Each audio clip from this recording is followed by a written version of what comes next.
салому алайкум ба ҳама мардуми муҳоҷир, ба ҳама мардуми тоҷик, ҳар як нафаре, ки ҳамавақт наворҳои моро тамошо мекунед, дастгирӣ мекунед, комментариҳои хуб менависед ва боварӣ доред хубе. Иншааллоҳ ҳар яки шумо дар имрӯза навор барои нафарҳое, ки ба Россия омаданду гардонданд, то ҷое ки маълумот дорем, то ҷое ки ҳолатҳои ба мардум шидара дидем, шуморо маълумот мерасонем, ки фикр мекунам донистантон хубтар ва беҳтаринай.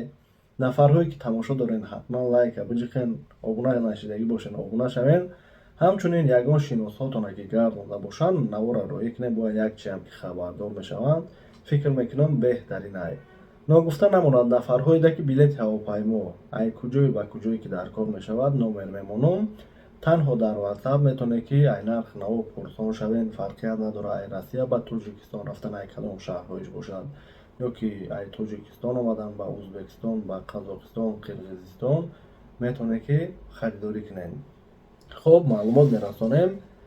аввалан нафарҳое ки як бор омаданду гардонданшона бигем, аввалин савол мода чӣ мешавад ки вақте ки гардондан тамом депортатсия кардагиян ё ки баъдай гардондан бада нафарҳое ки дуюмбора омада гузаштанд.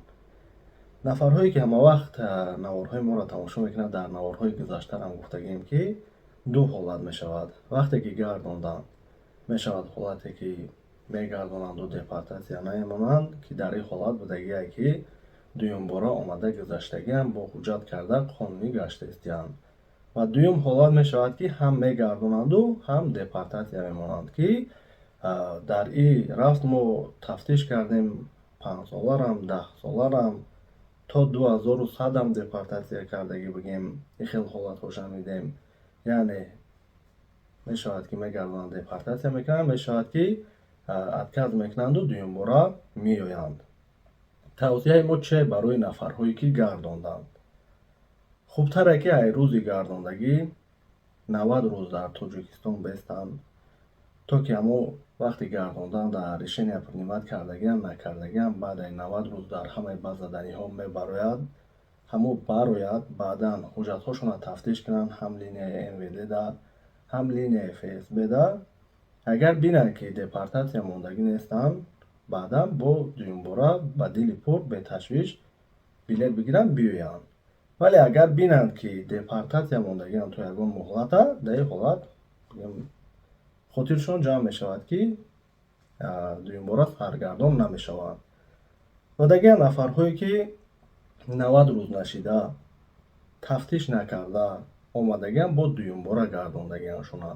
барои чӣ мегӯем ки сабр кунед, тафтиш кунед, аниқ кунед, баъдан билет бигиред, то ки саргардон нашавед.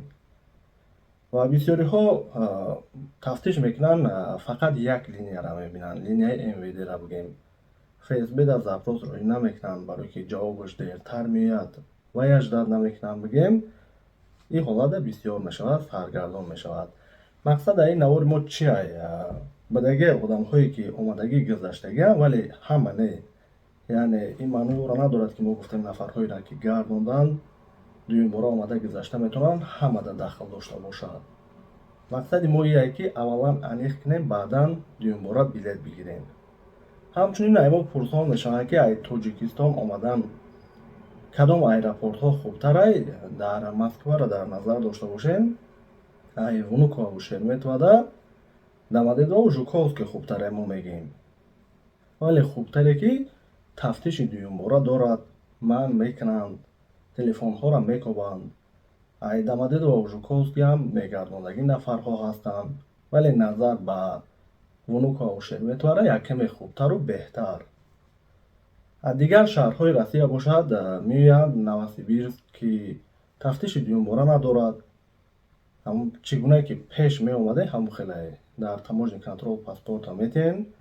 мақсади омадана мепурсанд, кадоми работа омадан бошад, работа мегардад, меҳмонӣ омадан бошад, гости, учёбаш учёба, печат мезананд, медаранд. баъдан ай Новосибирск ба кадом шаҳре ки хоҳем дигар даруни Россия мешавад, яъне таможнӣ намегузарем, тафтиш намешавад. вале Новосибирск яккаме дуртар ай нафарҳоеда ки Москва меоянд. ма худам омада будам бигем 3 соату 55 минут бо парвоз шид ба ҳавопаймо ай Новосибирск ба Москвара.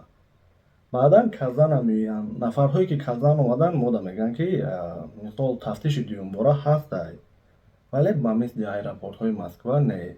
1-2 соат манъ кардану ҳуҷҷатҳоро тафтиш кардану иҷоза. Баъдан бо дар комментария гуфтааст, ман худам билет нагирифтам, Красноярск мегӯянд хубтарай.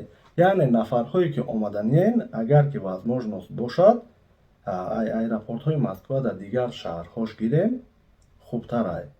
Нафарҳои меомадагӣ ҳолатҳое шидагианд, ки гардондагиам варақа одагиам, гардондагиам варақа додагӣ нестанд. Ҳолатҳое шидагие, ки печат задагианд, ки дар омадаин гуфта баъдан аннулировать кардагианд. Хоб баъдан иҷа бо ҳолатҳое будагие, ки роҳишон кардагианд, қонуни баромад ва даромада вайрон кардаин гуфта соли дига биёен гуфтагианд шуна.